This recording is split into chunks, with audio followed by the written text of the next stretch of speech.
સુપ્રભાત વિદ્યાર્થી મિત્રો. આજે આપણે આટલા દિવસથી તો ગ્રામર કર્યું જ છે, ઘણું બધું પાકું થઈ ગયું હશે તમારે, પણ આપણે લેસન્સ બી શરૂ કરવાના છે કારણ કે મેઇન ટેક્સ્ટ બુક છે, પછી સપ્લિમેન્ટરી પણ છે. એટલે આજે આપણે પહેલું લેસન તમારી મેઇન ટેક્સ્ટ બુકનું કરીશું. હવે તમે જોઈ શકો છો કે પહેલું લેસન જે છે એનું નામ છે અગેન્સ્ટ ધ ઓડ્સ. હવે દરેક લેસનમાં જેમ તમે શીખી ગયા છો ફંક્શન્સ, દરેક લેસનમાં અમુક ફંક્શન્સ વિશે એટલે એના વધારે પડતા વાક્યો હોય છે, તો એ લેસન્સ આપણે કરી લેવાના છે. હવે ફર્સ્ટ જે લેસન છે એનું નામ છે, તમે જોઈ શકો છો, અગેન્સ્ટ ધ ઓડ્સ. અને એમાં ફંક્શન જે છે એ છે describing and specifying time and location. તો પહેલો પાઠ આપણે આજે શરૂ કરીએ છીએ. પ્રી ટાસ્ક આપેલું છે, યુનિટ 1 છે. Read about Dashrath Manjhi and answer the questions. Dashrath Manjhi વિશે આપણે વાંચીએ આજે, અને પછી એને લગતા પ્રશ્નો આપેલા છે એનું હલ કરીશું. હું રીડિંગ કરીશ અને સાથે સાથે સમજાવતો જઈશ, તો ધ્યાનથી સાંભળો. અને જે હું હાઇલાઇટ કરું છું પેજ અથવા લાઇન્સ, એને ધ્યાનથી દેખો, કઈ રીતે એને બોલાય છે એની પ્રેક્ટિસ કરો. હેડફોનથી તમે સાંભળીને સારી રીતે એનું આપણે અભ્યાસ કરી શકો છો.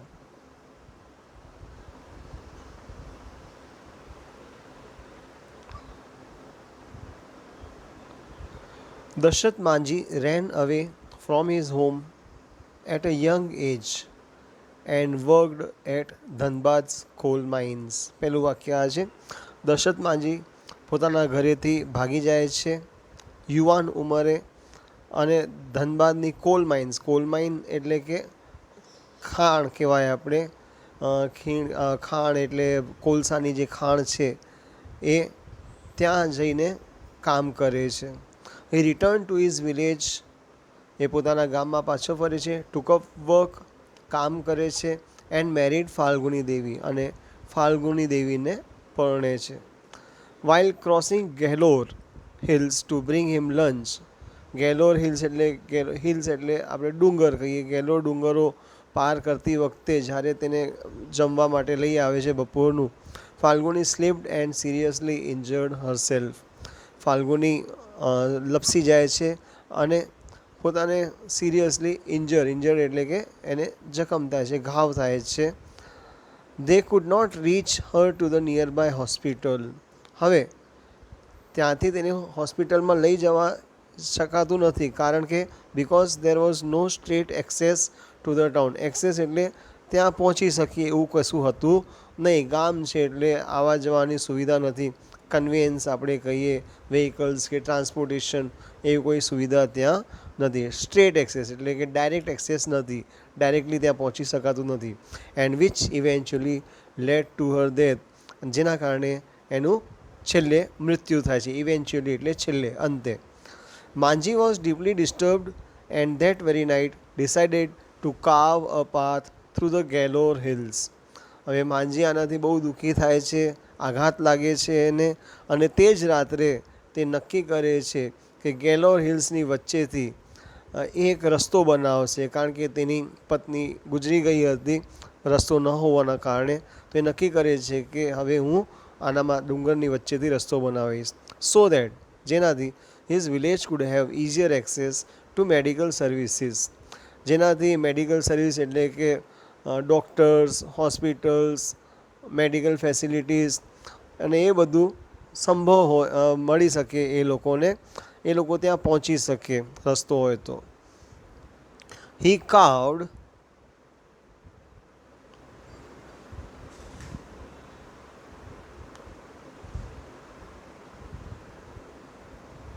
કાર્વડ a path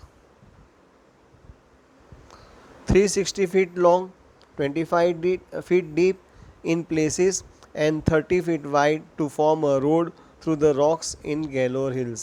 હવે એને એક એવો રસ્તો બનાવ્યો જેની લંબાઈ 360 ફીટ છે, ઊંડાણ એનું 25 ફીટ છે, અમુક જગ્યાએ, અને ચોડાઈ જે છે એની 30 ફીટ છે. થ્રુ ધ રોક્સ, અને આ કંઈક સરળ રસ્તો નથી. ડુંગર છે, પથરાળી રસ્તે છે, મોટા મોટા રોક્સ એટલે કે મોટા મોટા પથ્થર છે આપણે એને કહીએ. હી કોટેડ, હવે એ કહે છે, કોટ એટલે તમે ડાયરેક્ટ સ્પીચ આપણે આ રીતે જ લખાતી હોય છે, ઇન્વર્ટેડ કોમાસમાં સ્ટાર્ટ થાય એટલે એક ડાયરેક્ટ સ્પીચનું વાક્ય આપણે કહી શકીએ. When I started hammering the hills, જ્યારે એ ડુંગરને હથોડીથી એટલે તોડવાનું શરૂ કરે છે, પથ્થરોને રસ્તો બનાવવાનું શરૂ કરે છે. પીપલ કોલ્ડ મી અ લુનેટિક. લુનેટિક એટલે કે લુનર એટલે કે ચંદ્રને લગતી જ્યારે આપણે વાત કરીએ તો લુનર આપણે એમ કહીએ. લુનેટિક એટલે ગાંડો, બરાબર, જેના ઉપર વધારે અસર થતું હોય ચંદ્રનું, ચંદ્ર ઠંડો હોય છે એટલે ગાંડાને લુનેટિક કહેવાતું હોય છે ઇંગ્લિશમાં. But that steeled my determination. Steeled, તમે દેખો સ્ટીલની સ્પેલિંગ STEEL આવે છે ને STIL સ્ટીલ, અને આ છે સ્ટીલ. સ્ટીલ એટલે ધાતુ. ધાતુ એટલે કે સ્ટ્રોંગ બનાવી, એનું જે આ મક્કમ બનાવ્યું, એનું જે આ નિર્ધાર છે એને હજુ પ્રબળ કરે છે, મક્કમ કરે છે. એટલે સ્ટીલનો મતલબ છે પ્રબળ કરવું, વધુ મજબૂત કરવું. He completed the work in 22 years. 22 વર્ષ લાગ્યા એને આ કામ કરતા, અને ગાળો આપ્યો છે 22 વર્ષનો એ સમય બતાવે છે 1960 1960 થી 1983 1983. This path reduced the distance between the Atri and Wazirganj sectors of the Gaya district from 55 km to 15 km. જોઈ શકો છો આ રસ્તો બનવાના કારણે જે બે જગ્યાઓ વચ્ચેનું અંતર છે, અત્રી અને વજીરગંજ સેક્ટર્સ જે છે ગયા ડિસ્ટ્રિક્ટ, ગયા લગભગ બિહારમાં જ છે, તે 55 કિલોમીટરનો જે રસ્તો હતો એ ફક્ત 15 કિલોમીટર એટલે કે 40 કિલોમીટર ઘટી ગયા. પણ આ રસ્તો બનાવતા માંઝીને કેટલા વર્ષ લાગ્યા? 22 વર્ષ લાગ્યા. લેટર, પછી માંઝી કહે છે, માંઝી સેડ, ફરીથી ડાયરેક્ટ સ્પીચ છે.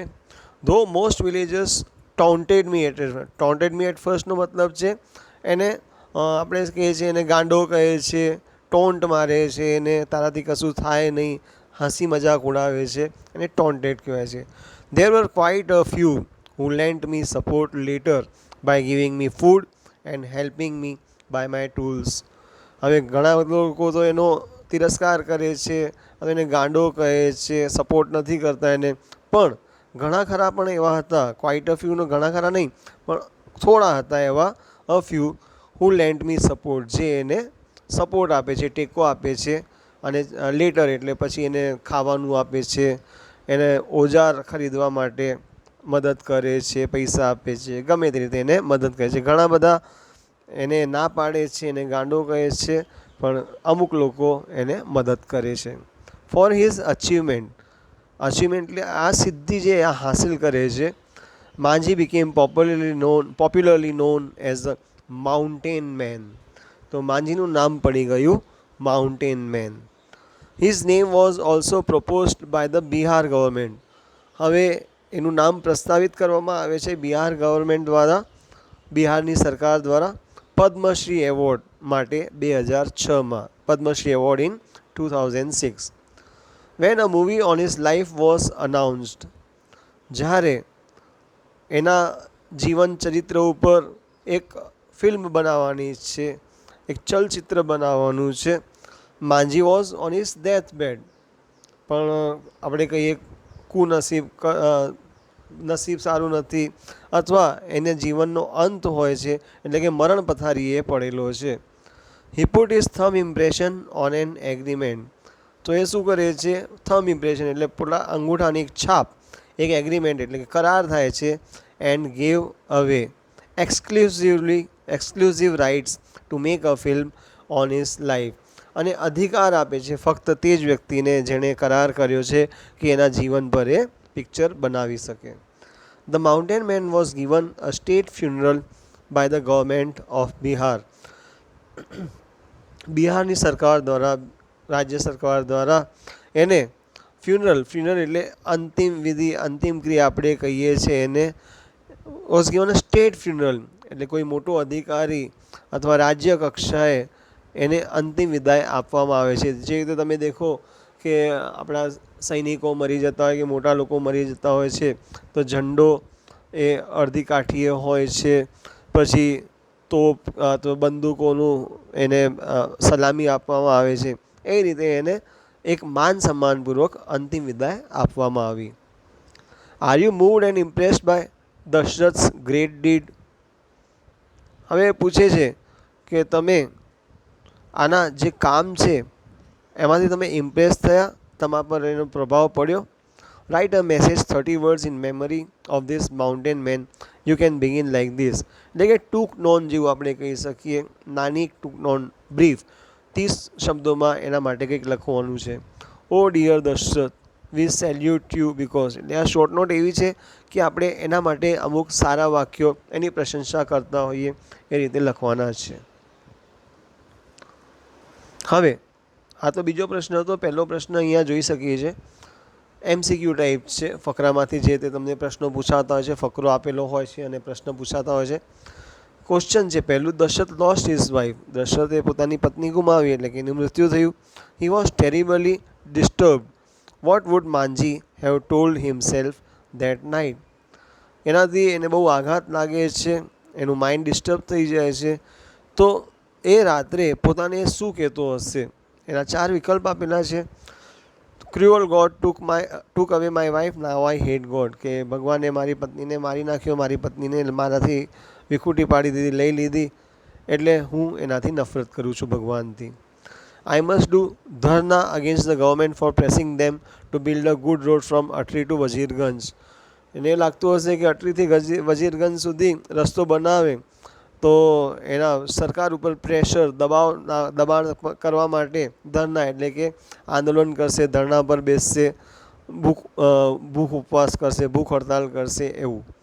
ત્રીજું છે, I myself will start making a road through hills. એ નક્કી કરે છે કે હું જાતે જ, કોઈ ના બનાવે, હું જાતે એને તૈયાર કરીશ, આ રસ્તો બનાવવાનું કામ શરૂ કરીશ. Whatever odds I have to face.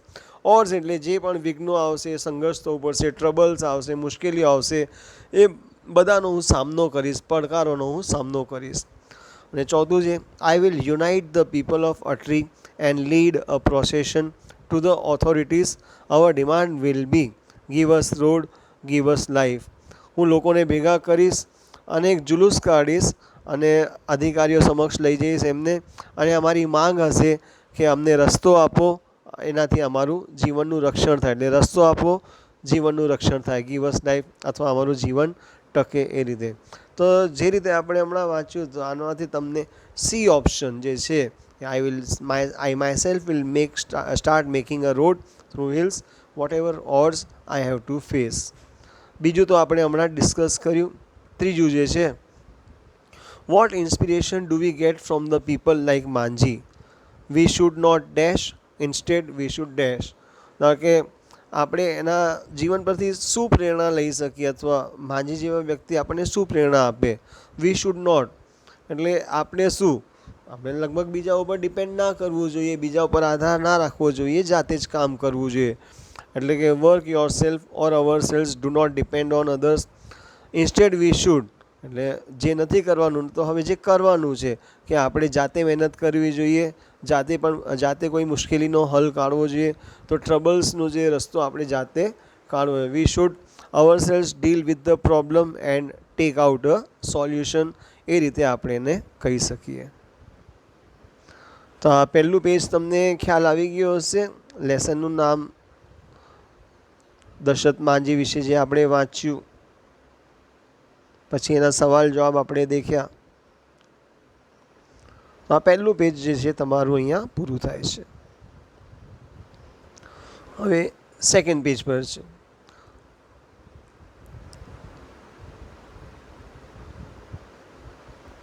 How would you solve these problems with minimum help from others? બીજા લોકોથી ઓછામાં ઓછી મદદ લઈને આ રીતની સમસ્યાઓનો હલ તમે કેવી રીતે કરશો? ક્રોસિંગ અ રિવર, બીજાઓની મદદથી તમે નદી પાર કરશો. Carrying your heavy friend to a hospital, તમારે કોઈ ભારેખમ દોસ્ત હોય, મિત્ર હોય, વિકટના સમય અથવા સંકટના સમયમાં એને કંઈક થયું હોય, હોસ્પિટલમાં લઈ જવું પડે તો કઈ રીતે લઈ જશો. Staying for one rainy night in the forest, જંગલમાં રોકાઈ ગયા હોય, બહુ વરસાદ પડતો હોય ને એક રાત તમારે જંગલમાં વિતાવવી પડે. Creating support for a very poor student, એક ગરીબ વિદ્યાર્થી છે પણ ભણવામાં સારો હોય કદાચ, તો આપણે એના માટે સહાનુભૂતિ થાય અને આપણે બીજાના લોકોના મદદથી એને પૈસા આપીએ કે યુનિફોર્મ કે બેગ, સ્કૂલ બેગ છે, બુક્સ વગેરે આપીએ. તો આ જે 4 સમસ્યાઓ છે એમનું બીજાની ઓછામાં ઓછી મદદ લઈને તમે કઈ રીતે પૂરું કરશો, એ તમે આનામાં આપણે 4 જે પરિસ્થિતિઓ આપેલી છે એ કઈ રીતે તમે સમસ્યામાંથી બહાર નીકળશો. આની એક શરત એક જ છે કે બીજાઓની સૌથી ઓછી મદદ લેવાની છે. તો આજે આપણે આ અગેન્સ્ટ ધ ઓડ્સનું જે છે આ પહેલો પાર્ટ અહીંયા પૂરો કરીએ છીએ. બીજો પાર્ટ હું નેક્સ્ટ ટાઈમ તમે કહીશ. તમે આને વાંચીને તમે એની સ્પેલિંગ્સ જે છે, એના જે ક્વેશ્ચન્સ આપેલા છે એના આન્સર્સ તમે ટ્રાય કરી શકો છો.